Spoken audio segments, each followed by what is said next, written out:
Control news में आपका स्वागत है। आज हम आम आदमी पार्टी के धर्मवीर सराहन जी से क्षेत्र की समस्याओं संबंधित सीधी बात करेंगे। सर, खबर कंट्रोल न्यूज में आपका स्वागत है। सर धर्मवीर जी, बहुत बहुत धन्यवाद। जानना चाहेंगे सर, पालम विधानसभा के अंतर्गत वार्ड की क्या क्या समस्या बनी है? सर देखो, पालम विधानसभा में 4 वार्ड आते हैं और चारों वार्ड भाजपा शासित हैं। भाजपा के ही नगर निगम के पार्षद हैं और 4 वार्डों की जो हम निगम के बेस पर देखें तो हालत अच्छी नहीं है। साफ सफाई का बहुत बढ़िया मतलब काम नहीं है। प्रॉपर जो है नालियों की सफाई नहीं होती है और कूड़ा करकट पड़ा रहता है। तो ये भाजपा के जो चारों पार्षद हैं चारों वार्डों में, मेरे अकॉर्डिंग कोई खास कार्य नहीं कर रहे हैं। ये जो वार्ड लगता है पालम वार्ड है सर? हाँ, जिसमें मैं बैठा हूँ अभी ये पालम वार्ड लगता है। आपकी कहाँ से तैयारी रहेगी अगर पार्टी आपको मौका दे 2022 के नगर निगम चुनाव लड़ने के लिए, तो आप कहाँ से करेंगे तैयारी? देखो, मैं पार्टी में 2017 से जुड़ा हूँ और उसके बाद मैं पार्टी के अंदर एक एक्टिव कार्यकर्ता के रूप में मैंने कार्य किया। विधानसभा इलेक्शन में भी, लोकसभा इलेक्शन में भी कार्य किया है। तो इस क्षेत्र में पिछले 20 साल से एज ए टीचर बच्चों को पढ़ाता हूँ और सेवा कर रहा हूँ। तो मुझे इस चीज से कोई फर्क नहीं पड़ता कि पार्टी कोई आदेश करती है तो किसी भी वार्ड से करे पार्टी, उससे मेरे को कोई प्रॉब्लम नहीं है। आपकी पूरी पकड़ है पूरी विधानसभा में? पूरी विधानसभा में पिछले जो है विधानसभा इलेक्शन में पूरी विधानसभा में चारों वार्ड में मैंने कार्य किया है और पूरा पार्टी के लिए जो है संगठन भी खड़ा किया, तैयार किया। सर, जैसे आप कह रहे हैं चारों वार्ड में भाजपा के निगम पार्षद है, जब आपके प्रतिनिधि लड़े पिछली बार नगर निगम एमसीडी चुनाव में, क्या कारण रहा जो सीट नहीं निकल पाई? देखो, पिछली बार जो हमारे चारों वार्ड के अंदर आम आदमी पार्टी के जो प्रत्याशी थे वो बहुत कम मार्जिन से ही हारे हैं, कहीं 250 वोट से, कहीं 500 वोट से। तो उसमें काफी हमने मेहनत की थी, बट ये है कि आपने देखा होगा कि पूरी दिल्ली के अंदर ये जो है भाजपा की सरकार कई सालों से नगर निगम में चलती आ रही है, तो उसमें सफलता पालम में हमें नहीं मिल पाई। तो क्या लगता है इस बार 22 में बदलाव होगा दिल्ली के अंदर से नगर निगम चुनाव के बाद? डेफिनेटली होगा सर, क्योंकि देखो दिल्ली के अंदर इतनी सालों से जो भाजपा शासित नगर निगम है एमसीडी के अंदर इन्होंने कोई विशेष कार्य नहीं किया है और जबकि भ्रष्टाचार फैलाया है। एमसीडी का जो फुल फॉर्म है वो ये बना दिया इन्होंने, मोस्ट करप्ट डिपार्टमेंट, और ये इन्होंने सिद्ध भी करके दिखा दिया कि इतनी सालों से जब भाजपा नगर निगम में है और उसके बाद भी एमसीडी का बुरा हाल है, उसमें भ्रष्टाचार चरम सीमा पर पहुंचा हुआ है। तो डेफिनेटली मैं ये कहूंगा कि इस बार जो दिल्ली की जनता इसमें भी विधानसभा की तरह एमसीडी में बदलाव चाहेगी। परंतु सर एमसीडी कहते हैं कि दिल्ली सरकार हमें फंड नहीं दे रही, जिस वजह से हम काम नहीं कर पा रहे क्षेत्र में। तो ये तो सारी जो है ना बनी बनाई बातें हैं, मनगढ़ंत बातें हैं कि एमसीडी, जब दिल्ली सरकार एमसीडी को फंड नहीं देती है तो दिल्ली सरकार जो है दिल्ली के अंदर विधानसभा लेवल पर जो है हमारे सारे विधायक 70 में 62 विधायक हैं, तो दिल्ली के डेवलपमेंट में दिल्ली सरकार इतना बढ़िया काम कैसे कर रही है? ये तो इनकी नीयत सही नहीं है कि दिल्ली सरकार फंड नहीं देती है, बहाना करते हैं। अदरवाइज तो इनके पास फंडिंग भी है, सारे काम है, करते नहीं है, काम नहीं करने, काम करने की नीयत होनी चाहिए साफ सुथरी, वो नहीं है इनकी नीयत। तो सर वार्ड में सफाई व्यवस्था पूरी तरह से खराब है? बिल्कुल है। स्वीपर नहीं आ रहे? स्वीपर नहीं आ रहे हैं और जो झाड़ू वाले होते हैं कि एक वार्ड के अंदर अगर 300 झाड़ू वाले हैं तो उसमें उस वार्ड में 20-30 मुश्किल दिखाई देते हैं, वो भी रेगुलर नहीं दिखाई देते। कोई डिस्पेंसरी जच्चा बच्चा केंद्र उपलब्ध है क्षेत्र में? सर डिस्पेंसरी है, लेकिन उसमें भी जो है प्रॉपर जो कार्य एमसीडी का है वो कहीं नहीं हो रहा है। हाँ जी सर, जैसे कि अगर आप जीत जाते हो इस वार्ड से, नगर निगम चुनाव जीतते हैं, तो क्या क्या बदलाव हो सकता है वार्ड के अंदर? देखो, ये तो अनिल जी कि मैं नगर निगम का चुनाव लड़ूंगा ये तो कोई निश्चित नहीं है, बट ये है कि मैं यही चाहूंगा कि जो भी हमारे प्रत्याशी हैं नगर निगम में अगर हम जीत करके आते हैं तो स्वच्छता सबसे पहले हमारा जो है एक अभियान होगा, और उस अभियान को हम वार्ड को साफ सुथरा बनाकर दिखाएंगे, पूरा वार्ड का डेवलपमेंट करेंगे। जिस तरह से डेली गवर्नमेंट के अंदर हम कार्य कर रहे हैं, चाहे वो स्वास्थ्य के क्षेत्र में, शिक्षा के क्षेत्र में है, चाहे बिजली पानी के क्षेत्र में है, इसी प्रकार से सफाई का, एमसीडी का मेन कार्य सफाई होता है। पार्क का रख रखाव होता है, नालियों की सफाई होती है, गलियों की साफ सफाई होती है। तो हम मोदी जी ने तो नारा लगाया, स्वच्छ भारत अभियान चलाया, स्वच्छता के ऊपर ध्यान दिया, लेकिन भाजपा ने किया गया, ये सिर्फ नारा लगाते हैं, करते नहीं, जुमलेबाजी कर रहे हैं।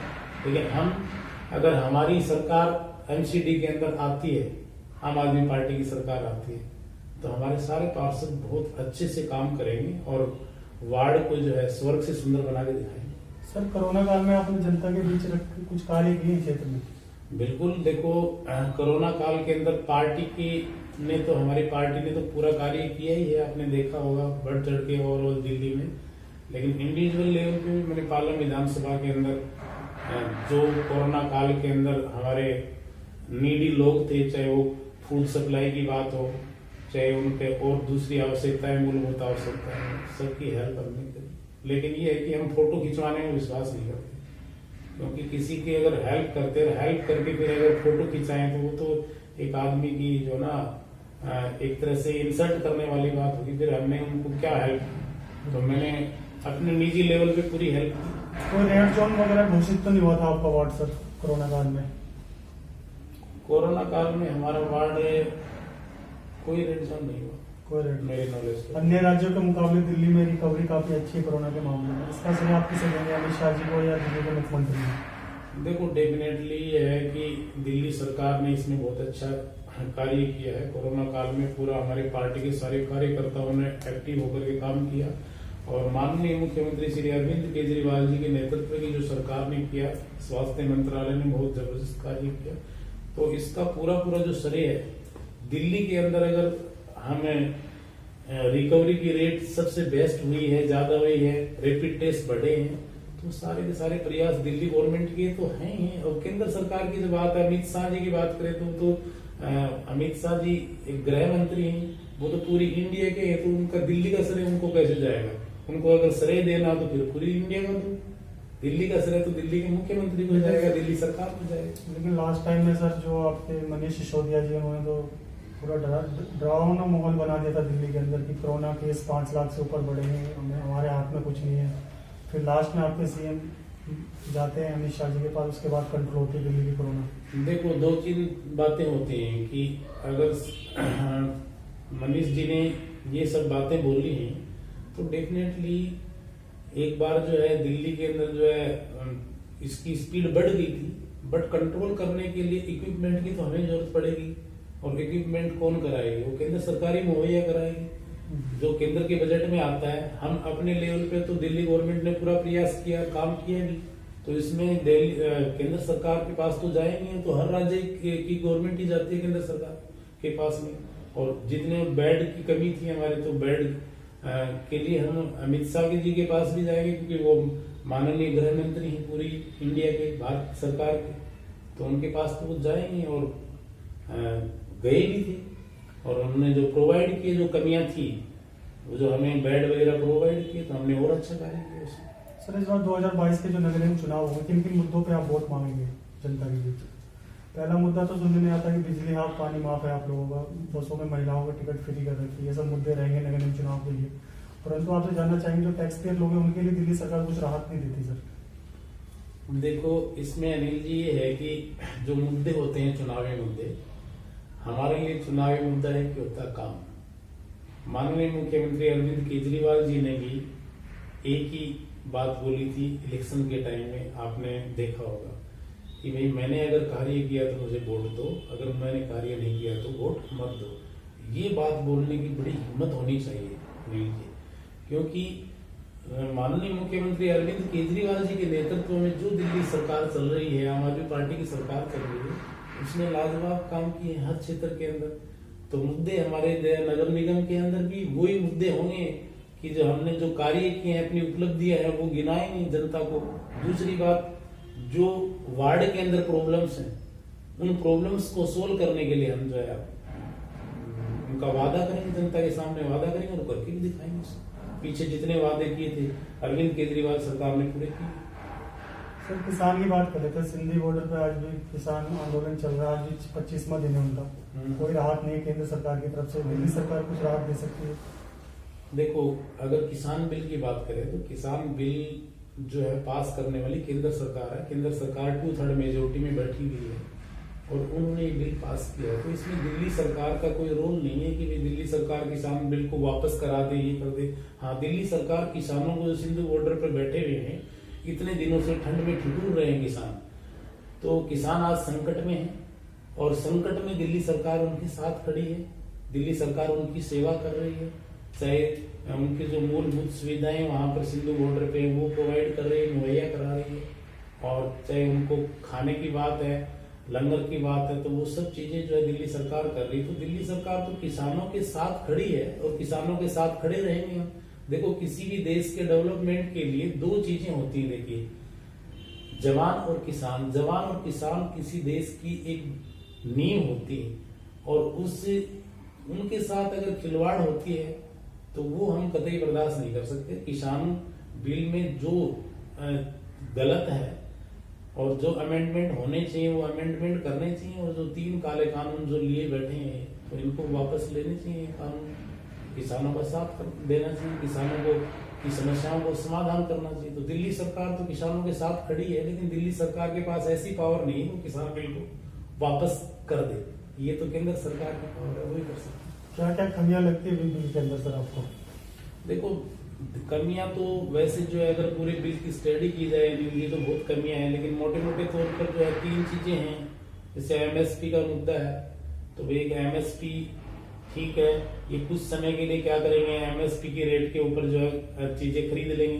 लेकिन आपने देखा है कि पूंजीपति तो पैसे के बल पर कोई चीज को खरीद लेते हैं उस रेट के ऊपर, आफ्टर दैट वो क्या करेंगे, स्टॉक करके मार्केट के अंदर बहुत महंगी कीमत के ऊपर बेचेंगे, जिससे कि किसानों की बात नहीं है।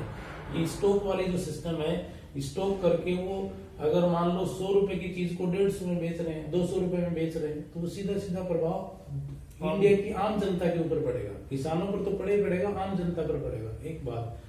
दूसरी बात ये है कि किसानों का जो अनाज है वो अपनी फिर पूंजीपति अपनी मनमर्जी चलाएंगे, कम कीमत के ऊपर खरीद कर तो स्टॉक करेंगे। स्टॉक करने के लिए केंद्र सरकार को लिमिटेशन बनानी चाहिए थी। अब इसमें तो लिमिटेशन है नहीं।